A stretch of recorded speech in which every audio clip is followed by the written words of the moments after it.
আসসালামু আলাইকুম সম্মানিত ভিউয়ার্স, আশা করি সকালে ভালো আছেন। আজকে আপনাদের সাথে আমি শেয়ার করব ফেসবুকে যদি আপনার অতিরিক্ত মেগাবাইট খরচ হয়, অতিরিক্ত এমবি খরচ হয়, সেক্ষেত্রে আপনার করণীয় কি। আমরা সকলেই কিন্তু বেশ কম ফেসবুক ইউজ করে থাকি, ব্রাউজিং করি। ফেসবুক অনেক সময় দেখা যাচ্ছে আমরা কিছুই করি না, জাস্ট ব্রাউজিং করি। ব্রাউজিং করার সময় একটা লাইক অথবা একটা কমেন্ট করে দেই, ইত্যাদি ইত্যাদি আমরা করি।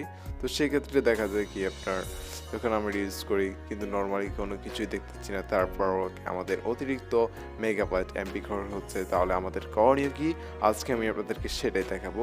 তাই আপনারা সম্পূর্ণ ভিডিওটি দেখার জন্য অনুরোধ করা হলো আপনাদেরকে আমার পক্ষ থেকে।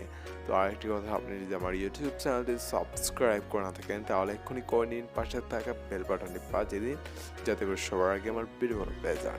তো আর দেরি না করে চলুন শুরু করি আজকের ভিডিও।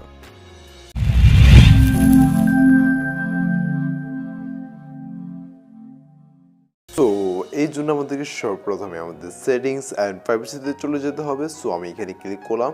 ক্লিক করার পর এখানে আপনি সেটিংসে চলে যাবেন। সো আমি সেটিংসে ক্লিক করলাম। সো তারপর এইখানে আপনি আমি একটু দেখছি, ওয়েট করুন। সো এখানে প্রোফাইল সেটিংস এখানে দেখতে পাচ্ছেন। সো আপনি এখানে ক্লিক করবেন।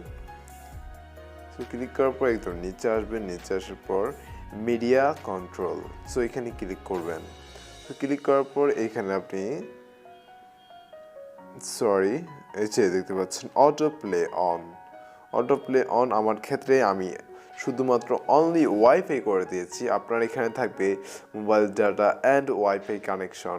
সো আপনার যখন মোবাইল ডাটা এবং কি ওয়াইফাই কানেকশন থাকবে, ঠিক তখনই আপনার এইটা আপনার মোবাইলে যে সকল আমরা অনেক সময় দেখা যায় ফেসবুকে আমরা যে সকল ভিডিও আপলোড করি, তো সেই ভিডিওগুলো ওনারা অটো প্লে থাকার কারণে সেই সাথে সাথে তার স্ক্রিনে যাওয়ার সাথে সাথে সে ব্রাউজিং করার ক্ষেত্রে তার ওইখানে ভিডিওটি রান করে, চলে, কন্টিনিউ করে।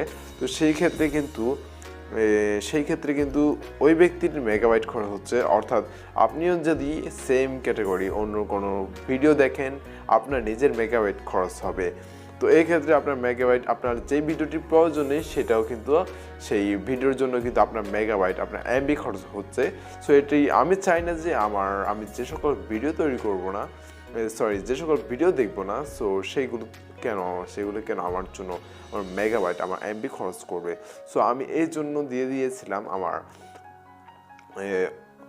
Wifi connection only. শুধুমাত্র ওয়াইফাই কানেক্ট থাকলেই আমার ভিডিওগুলো অটোমেটিকলি চলবে, না হলে চলবে না।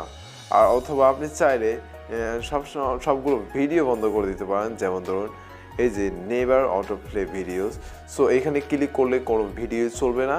সো আমি এটা চাচ্ছি না, আমার ওয়াইফাই থাকলে চললে আমার কোনো অসুবিধা নেই। সো এই জন্য আমি অন ওয়াইফাই কানেকশন অনলি এখানে ক্লিক করে দিলাম।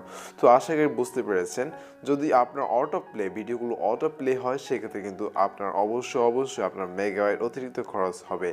সো এই জন্য আপনি সবসময় চেষ্টা করবেন যে আপনার ভিডিওতে নেভার অটো প্লে, সো এখানে দিলে আপনার টোটালি ভিডিও প্লে হবে না আপনি যতক্ষণ না পর্যন্ত ভিডিওটি দেখছেন। আর যদি ওয়াইফাইতে থাকে সেক্ষেত্রে ওয়াইফাই যদি কানেকশান পাওয়া যায় সেক্ষেত্রে আপনার ভিডিওগুলো অটোমেটিকলি আবার চালু হয়ে যাবে।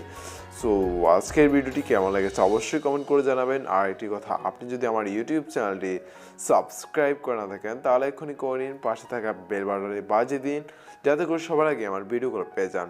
তো আজকে এই পর্যন্তই। সবাই ভালো থাকবেন, সুস্থ থাকবেন। আল্লাহ হাফেজ। আসসালামু আলাইকুম ওয়া রাহমাতুল্লাহ।